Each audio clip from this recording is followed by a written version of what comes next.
Salut à tous, bienvenue dans Asvel Time. Au sommaire de ce nouveau numéro, un invité, Nicolas Lang, la gâchette de l'Asvel, sera avec nous dans quelques minutes. On aura un focus sur l'Acer Fan Zone. C'est la première zone de gaming en France et elle est à l'Astrobal. On vous la présentera dans cette émission. Et puis un retour sur le match entre l'Asvel et Anvers, ce match de FIBA d'Europe Cup, vécu de l'intérieur de la télévision de TLM, comme si vous y étiez, avec Bastien bien sûr pour les chiffres de cette Asvel Time. Un gros programme donc pour ce numéro d'Asvel Time. Je vous propose de se retrouver tout de suite avec Nicolas Lang, le numéro 9 de l'Asvel.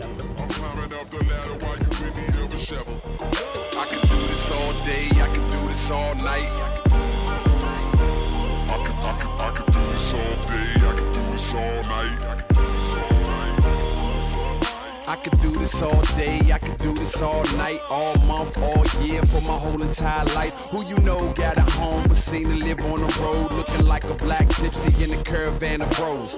Music for the people, I used to rap on the train. Now I rap on the stage and I'm used to capital gain. Is that too much to ask? Good, cause I ain't asking. Already into action, I had your answer retracted. So stay about my business, it's crowded enough with me. You added, it's just a witness, I'd rather not even see. En plateau avec Nicolas Lang, que j'ai surnommé la gâchette de l'Asvel. C'est un peu réducteur, Nico, hein, ce surnom, en tout cas cette domination, parce que tu as montré depuis le début de la saison qu'il y avait bien plus que juste un shoot à 3 points dans ton arc, justement, plus d'une corde à ton arc. Bonsoir, ouais, après j'essaie de varier. On m'a dit que c'est un peu ce qui manquait l'an dernier, donc après moi c'est mon rôle de mettre des paniers, et puis, mais pas que. Je pense que le jeu de JD il englobe pas mal de choses et tout le monde doit un peu savoir faire plusieurs trucs pour que ça fonctionne bien. Ouais, effectivement, on parle avec Nicolas de l'ensemble des choses que le groupe doit savoir faire, parce que ça aussi c'est la marque de fabrique de cette équipe villeurbanaise cette année. On sent vraiment qu'il faut qu'il y ait un groupe. Hein. Ouais, c'est un groupe depuis le premier jour. On fonctionne comme ça. Tout le monde est soudé, même que ce soit dans les bons comme dans les mauvais moments. Personne s'est mis à l'écart. Je pense que le mot groupe, c'est vraiment ce qui correspond le plus à l'Asvel cette saison. Bon, alors tu as employé les mots toi-même, il y a des mauvais moments et l'Asvel a connu ces mauvais moments. On parle bien sûr de l'élimination en demi-finale de la Leaders Cup, on parle de l'élimination en FIBA Europe Cup. Là, on a senti une Asvel dans le dur. Ouais, bien sûr. De toute façon, dans une saison, c'est jamais tout rose. Hein. Que ce soit l'an dernier, même Limoges qui a été champion de France, il y avait une période où c'était dans le dur. Quand j'ai gagné avec Chalon, il y a une période où c'était dans le dur. C'est le sport. Tu peux pas, dans le sport professionnel, c'est pas tout rose toute la saison. Il y a des moments assez durs même, mais c'est celui qui les gère le mieux qui peut prétendre à la fin à gagner. Alors justement, Nico, comment ça s'est géré au sein du groupe? Qu'est-ce qui s'est passé? Vous êtes assis ensemble, je suppose qu'on a beaucoup parlé après les matchs. Ouais, après on a parlé, mais il faut pas non plus que parler. Je veux dire, ça sert à rien. Au bout d'un moment, on sait que tout le monde est déçu. Donc je pense que le staff a fait un bon boulot en nous disant de rester positif. Il y a des matchs où les autres équipes ont très bien joué, nous on n'a pas mis un shoot. Voilà, c'est le sport, ça arrive. Des fois il faut essayer de juste oublier et reprendre du plaisir et de jouer au basket comme on le faisait au début de saison. Il y avait 4 objectifs, il n'en reste plus que 2. De ces 4 objectifs, il y avait la Leaders Cup et face à une très belle équipe chalonnaise, malheureusement, vous avez chuté en demi-finale. Et puis il y a cette compétition européenne avec un match à Anvers où vous tenez le match jusqu'au 3e quart-temps. Ouais, c'est dommage. C'est dommage. Même la Leaders Cup, à la mi-temps, on est encore dedans. On a fait un bon début de match. Après, je pense qu'on a lâché un peu vite. À cette période de l'année, c'était pas notre meilleure période. Donc rivaliser contre une équipe comme Chalon qui était vraiment en pleine bourre, on a lâché trop vite. Voilà, on n'était pas prêt. Donc voilà, c'est un match, c'est oublié. Après la FIBA Europe Cup, je pense que pareil, c'est très dur de perdre de cette façon. On aurait tous aimé revenir à l'Astrobal pour un match 3. Mais bon, maintenant, soit on a le choix, on se lamente sur notre sort, soit on oublie. Je pense que les 2 derniers matchs ont montré qu'on a plutôt bien tourné la page. Et bien justement, on va se projeter dans quelques minutes, se projeter vers l'avant. Nous, avant, ce qu'on vous propose, c'est tout simplement de vivre la FIBA Europe Cup de l'intérieur, dans les coulisses de la télé, puisque vous le savez, TLM retransmettait cette rencontre à domicile en direct. Voyage au cœur de la télé pendant un match de basket européen, c'est maintenant tout de suite.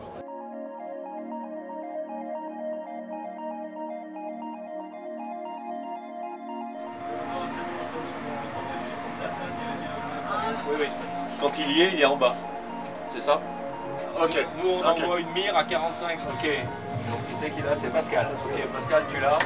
C'est ça. T'as pas le point, Roberto. Ok, tu l'as sur Pascal. Là, je suis en train de préparer tout ce qui concerne l'habillage du match, donc tout ce qui est synthé et tous les tableaux qui vont concerner les stats et les résultats. Notamment à 3 points, mais aussi 5 rebonds, donc grosse présence de Carleton Scott, qui fait très mal, évidemment, au Villeurbanais dans cette première mi-temps. Et en plus, l'Asvel est très maladroite au tir. Effectivement, une équipe villeurbannaise dont le pourcentage de réussite au titre notamment. Le job, ça va être en partie de travailler avec l'intervieweur et la personne qui va faire le plateau. Et puis de suivre plus particulièrement quelques joueurs au sein de l'équipe de l'Asvel. Avec un 0 sur 9 à 3 points, on ne peut pas survivre dans cette configuration. Ouais, on rendez compte, ça fait 21 points d'écart juste sur les shoots à 3 points. 21 points d'écart. Kipsalvi fait à la mi-temps, Kipsalvi à la fin. En deuxième, malheureusement, ça démarre par un ballon perdu et on voit déjà le coach Villeurbanais se prendre la tête. Allez, surtout, Vas-y, Romain, rentre, Romain, rentre. À se regarder, continuer à se motiver, bien sûr, rester absolument dans ce match des huitièmes de finale. Je veux voir le coach, à la maison. En fait, j'ai plusieurs sources qui arrivent dans ce qu'on appelle un LSM. Donc j'ai 4 sources là en l'occurrence. Et j'essaie de sélectionner la caméra qui va le mieux pour voir le ralenti d'un panier. C'est bien, t'as du ralenti ou pas? Allez, non, c'est une config moyenne en fait. C'est sûr que 5cam, non, pour du basket ça va, c'est bien, c'est confortable. Voilà, de gérer plusieurs caméras, c'est chef d'orchestre en même temps. Il y a plein de gens qui sont chefs d'orchestre en fait. Il y a plein de gens qui décident de plein de choses en fait. C'est pas que seulement le réalisateur en fait. Cette deuxième période, retrouver l'intérieur australien de cette formation. C'est lui qui est en possession de la balle. On revient sur Captain Trent. Peut-être une petite faute sur David Andersen sur ce coup-là. Eh bien non.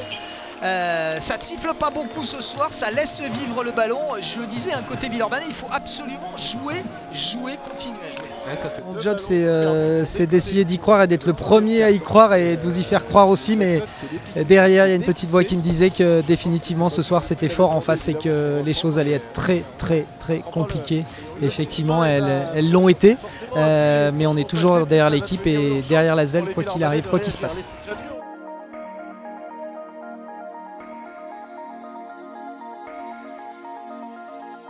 La FIBA Europe Cup, c'est terminé, mais bien sûr le championnat continue avec des ambitions retrouvées pour cette formation villeurbannaise. Attention néanmoins, il y a des gros clubs à venir encore ici du côté de l'Astrobal.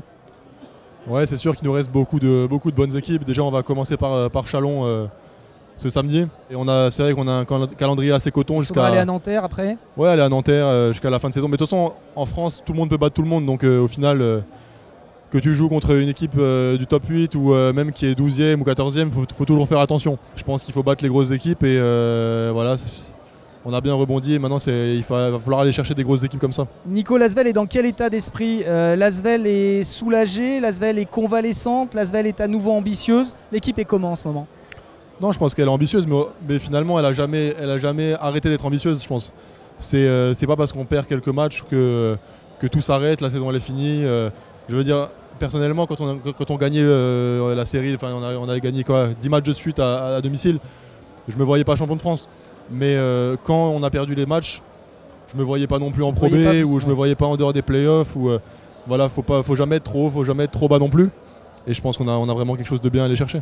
Bon, bah ça, ce sera bien sûr à suivre sur TLM. Tu connais le e-sport, Nico? Non, pas du tout. Pas du tout. Eh bien, je te propose de le découvrir et puis tu peux le découvrir au sein même de l'Astrobal, puisqu'à l'Astrobal, eh bien, pour une première fois en France, une zone de gaming a été montée. C'est Laser Fan Zone. C'est une zone, eh bien, on peut jouer à des jeux vidéo face à d'autres joueurs. On était dans cette zone il y a quelques minutes. La première zone de gaming en France, Laser Fan Zone, c'est maintenant. C-A-T-Y, are you living the fly? Everybody wanna be somebody else. When you doing you, you don't need nobody else. Don't be a C-O. au cœur de la serre fan zone de l'Astrobal, la première zone de gaming dans une salle de basket en France. Vous le voyez, du côté des joueurs, on s'en donne à cœur joie ici. Sur l'écran géant, Golden State face aux Celtics de Boston. Alors vous pouvez commencer les paris. Kingo a pris Golden State. Je ne suis pas persuadé, Kingo, que tu sois le meilleur pour prendre Golden State. Il y a des bons shooters, mais Kingo a un peu de mal avec ses grosses pattes et les manettes. Vous le voyez, c'est avant tout bien sûr un espace qui s'adresse aux jeunes, mais tous les adultes peuvent venir jouer gratuitement à des jeux de basket bien sûr au cœur de cette fan zone, de cette Acer fan zone. On vous le rappelle, Lyon, la capitale de l'e-sport, puisque le week-end passé, eh bien, ce sont tout simplement les meilleurs gamers de la planète qui se sont retrouvés au Palais des Sports de Gerland pour disputer les finales de cet e-sport. C'était un événement bien sûr majeur. La ville de Lyon qui se positionne donc comme une des capitales mondiales de l'e-sport avec cette première zone de gaming dans une salle de basket en France. On va laisser Johan et Kingo aux manettes. Kingo, tout se passe bien ? Ouais, je ne suis pas persuadé qu'avec les grosses pattes, le résultat soit énorme, mais on va laisser les enfants s'amuser, puis on vous donne rendez-vous ici dans cette Acer Fan Zone pour les prochains matchs de l'Asvel à domicile. L'e-sport, c'est une première du côté de l'Astrobal. Bastien, grand spécialiste de l'e-sport, du gaming. Bah oui, évidemment, champion du monde. Champion du monde. Bastien, plus sérieusement, avec toi, le chiffre du jour. Alors le chiffre c'est 2, c'est le nombre de défaites jusqu'à présent contre Chalon-sur-Saône dans cette saison. Une défaite en championnat de 3 points, une défaite en Leaders Cup d'une 20aine de points.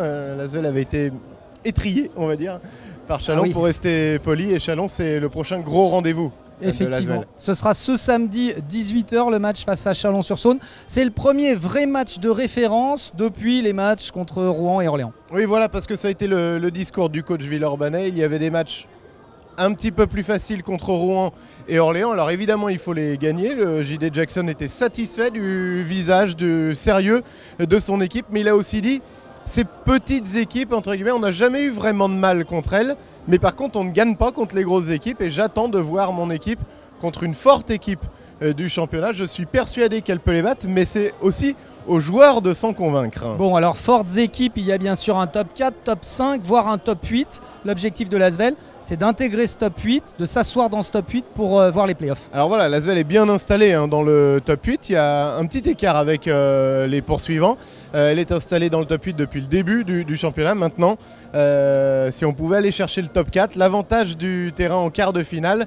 Ensuite, on sait que dans un dernier carré, tout est possible. Allez, quoi qu'il se passe samedi soir, on peut le dire, il y aura du spectacle de toute façon. Ah bah de toute façon, Asvel et Lens, c'est le nouveau derby de Pro, en tous les cas pour ceux de la région. Et en effet, avec Chalon, en général, il y a beaucoup de spectacles. Ça va être showtime, vous n'hésiterez pas à être avec nous. Ce sera ce samedi soir à partir de 18h, Asvel, Chalon-sur-Saône. Salut à tous, à très bientôt.